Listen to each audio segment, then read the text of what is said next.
Hello, good morning, everyone. So, I wanted to talk to you guys today about the highs and the lows of our homeschooling this week. We pretty much didn't have a full week of school this week. We had so many appointments. Monday, Elijah and Kelsey had orthodontal consultations. Tuesday morning at 7:30, Kelsey had to go to the dermatologist. Then we had testing later on that afternoon. Wednesday, we just had testing only, but we did do some school. Thursday, which was yesterday, the boys had eye appointments, and then we had a lot of shopping to do to kind of prepare a little bit more for the not just the fall weather, but kind of transitioning slowly into the winter season. And so last night, we went to the playground. We had a really good time. The rains finally stopped. When we came home and got relaxed for the evening, I very much had my mind made up that we would do school today. So I got the homeschool ready and prepared. But this morning when I woke up, I just didn't see it necessary why we should, have school today. Um, I don't like having to get into anything new because anything we would do today would be something new because we pretty much wrapped everything up, the bits and pieces of school that we did do earlier this week. So I just felt like, let's just scratch school for this today. So today I wanted to get out this video to you guys, and then I'm going to probably kind of prep and lay out everything that I'm going to need for next week, the following week. Get my planner ready, make sure I have all my copies made. Hey, are there any videos that we could watch for it to kind of enhance a lesson? Those types of things. Plus, it's the weekend, so I'm getting church clothes ready. I'm doing laundry. I don't have that much shopping to do. Just a couple things that I might need, like more strawberries, things that you typically don't, that you have to buy every single week.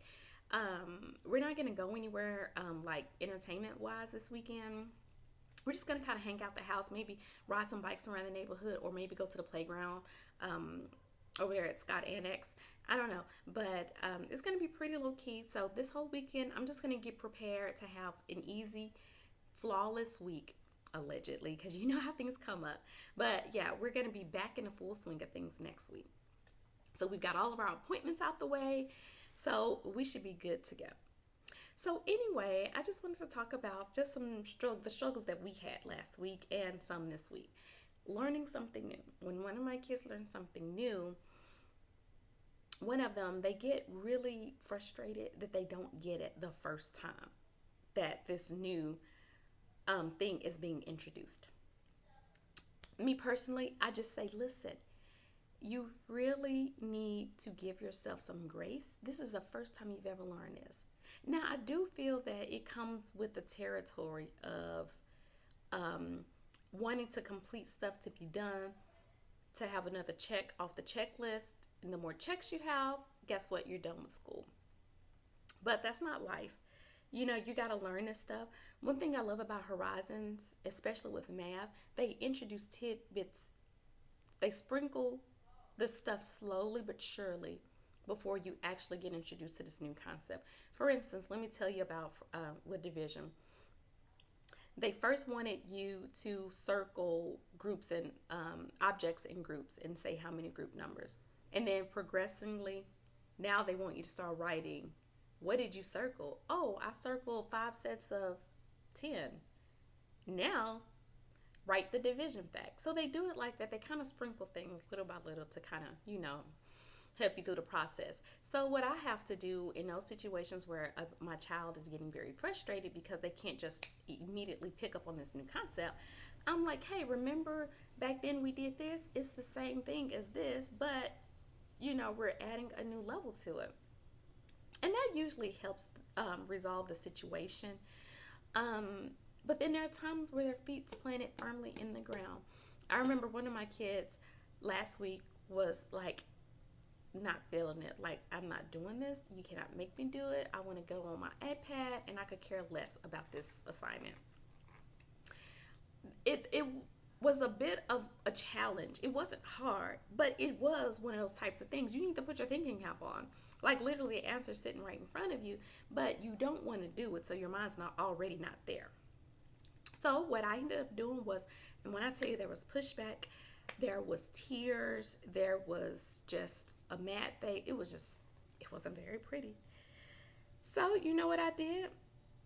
I baked some cookies I said, take a break from that. Go do some typing, go do some handwriting, something light, something you enjoy doing. We'll revisit. Let's read a book. 10, 15 minutes later, we revisit the situation. Same situation. And guess what? He got through it. No problems. And it's going to be like that sometimes. I have one who got hung up on a spelling list. Now, that's proven to be a challenge for me, very much so. So, I'm just going to have to go back and reinforce that rainbow spelling. Not rainbow spelling in a perspective of just writing every letter in different colors. No, what we're going to do is write each sound in different colors. So for stop, the st is going to be blue. Ah, short O, green. P. You know what I mean? Like that. So we're going to, I guess, go back to that. I'm still enhancing the spelling lessons with those spelling activities that I found online. So let's just see how that goes. But with the difficult time, we've also had some really, really good times as well. I'm not going to sit here and trying to keep it real or to, you know, get likes, you know, and things like that for what I'm about to say. But we truly do have more good days than bad. But that's not to say that there aren't any bad days. And that for that, I'm most grateful for it. But we truly do have more good days than bad. And I don't know exactly what to contribute that to.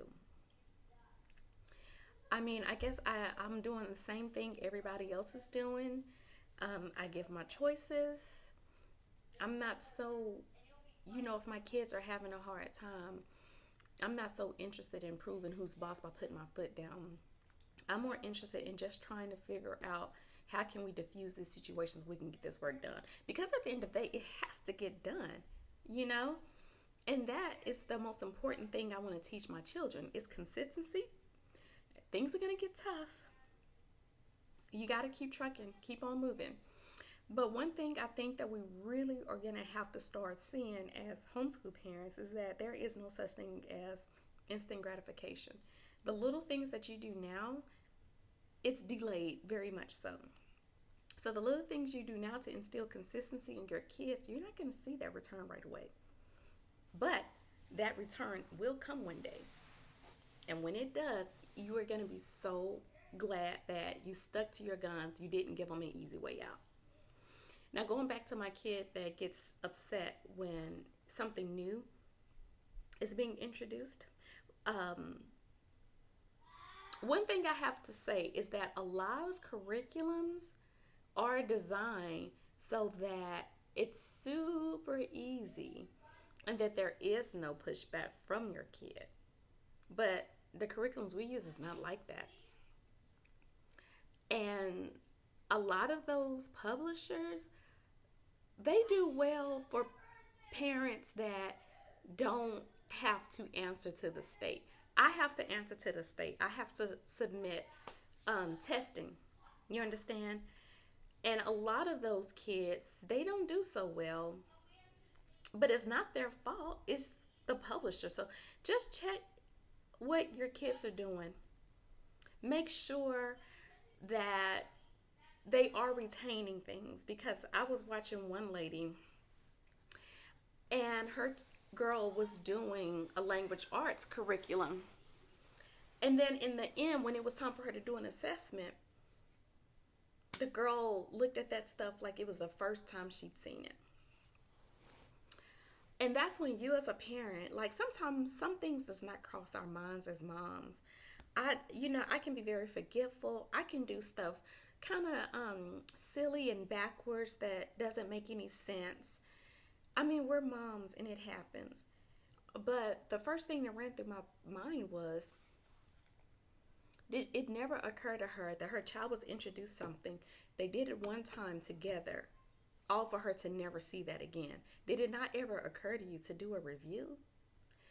But I can see how the mom missed that because that was my first thought. And then I thought, man, I know sometimes you put your trust into your curriculum and you trust what they're doing is a good way for your child to learn. So, and I felt so bad for her because she very much was like, I felt my child because, for her to sit there and not know any of this stuff that we had went over, and it's just like I've had those moments too. This was this woman's particular mom fail, I guess you can call it. We all have them. So I'm not trying to blast this woman or anything. That just was her situation, what she did, because I have my own. A lot of stuff that I feel like I can never come back from. But I can see how she could have missed that. And I found myself doing that too. Nothing is 100% sure. You know, now one of the reasons why I love BJU is because they do give a lot of supplemental things, so you can always make sure your kid is learning stuff. And now I do see why my husband is always asking me. Like sometimes he kind of irritates me because he's asking, are they remembering what they're learning? And, but it's easy for you as a mom to give your kids this information. They're at lesson 15, right? They do their lesson. By lesson 20, they may even pass the test, but we have to do something to make sure that they're still remembering and retaining what they have learned. I've never really been an advocate for standardized tests. I know a lot of people are saying it's not a good measuring tool. But I think that it is. And I say this because I had standardized tests in Texas. And Texas is brutal. It's like if you don't pass this one test, like they start giving it to your sophomore year of high school. Now they do have tests in elementary and middle school. They do have those tests. But the thing with those tests is just to show how well the teacher's teaching it. Like those really don't prove anything. But this one test is basically a comprehensive thing of what you should have learned and what you should know. And if you don't pass it by your senior year, you're not graduating.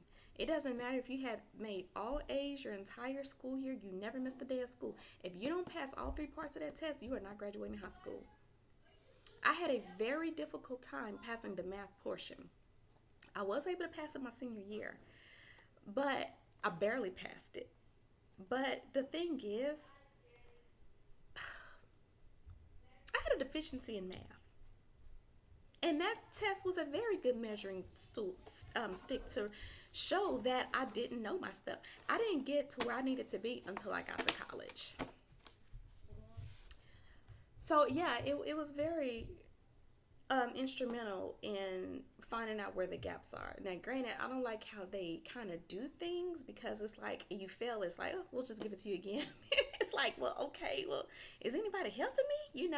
I didn't really get the help I needed until I was actually having to pay for, help taking developmental classes in college. But I'm fine with math now. Anyway, so that's just something that you might want to keep your eye out on is, making sure your kids are actually learning and retaining. And yeah, I know everybody doesn't like tests and everything, but even if your state didn't require, but what's really wrong with trying to see where your child are and if they're actually learning stuff?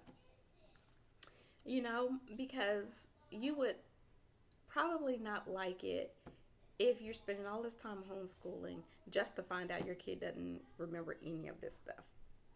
Which kind of brings me back to my next point. So we've changed spelling curriculums. Well, I don't want to use the word change, but we are now using BJU Spelling 4. And the reason why I don't want to say change is because we're done with Horizons. Done with Horizon 3. Like I say, I like to finish curriculum. Well, not done 100%. We're like at the very end of Horizons 3. So, but there is no spelling for fourth grade in Horizons. So now Elijah is slowly moving away from Horizons. We do have the fourth grade math, but I think after that we're pretty much done with Horizons.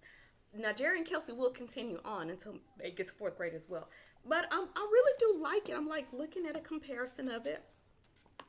You know, like the pros and cons, what's different.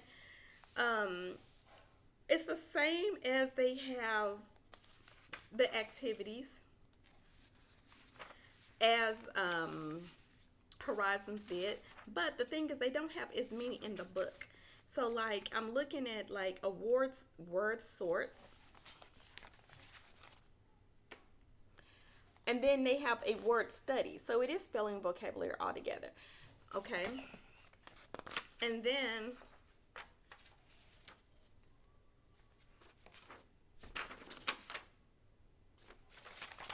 this one. And then the last, I think, yeah, the last thing is just some dictionary skills, which I like that as well. Now, the way it differs from Horizons, like let me go to one of his lessons. Like they have 5 lessons. So this would be lesson 1 with his word list. And then this is an example of another lesson. This is the second lesson. And then this is the third lesson. So it pretty much is like a vocabulary study, but they just don't call it that. And now it's time to take the test. But what I do like is like, okay, Horizons has a worksheet section, extra practice. It's only 1 extra practice per week. But this one has an actual teacher's toolkit in the back. I took the disc out already, but there's a disc with lots of extra activity, instructional aids, activities and games, and writing instructions. So I'm pretty excited to use this and see how well he does with it. But Horizons, I love it, but it's just not one of those things that you want to, that can just carry you from kindergarten all the way to the end. And you know, your needs as children, your children's needs, they change very frequently. I really didn't per se like BJU for the younger grades. I felt that Horizons was more engaging for the younger grades. So I wouldn't change anything from the world, but I definitely see Jerry and Kelsey kind of going towards Horizons the higher they get. So anyway, I'm going to wrap this video up. I hope you enjoyed it. If you have any questions, thoughts, or comments, please leave them down below. Check out my other video. Browse my channel. Let me know how your homeschool's going. You know, we're about to enter into a new fresh week. Are you guys, you know, planning? Are you getting set up for next week? How's your weekend going? Or what are you going to do this weekend? Just let me know. Let's talk about it. So until next time, guys, bye.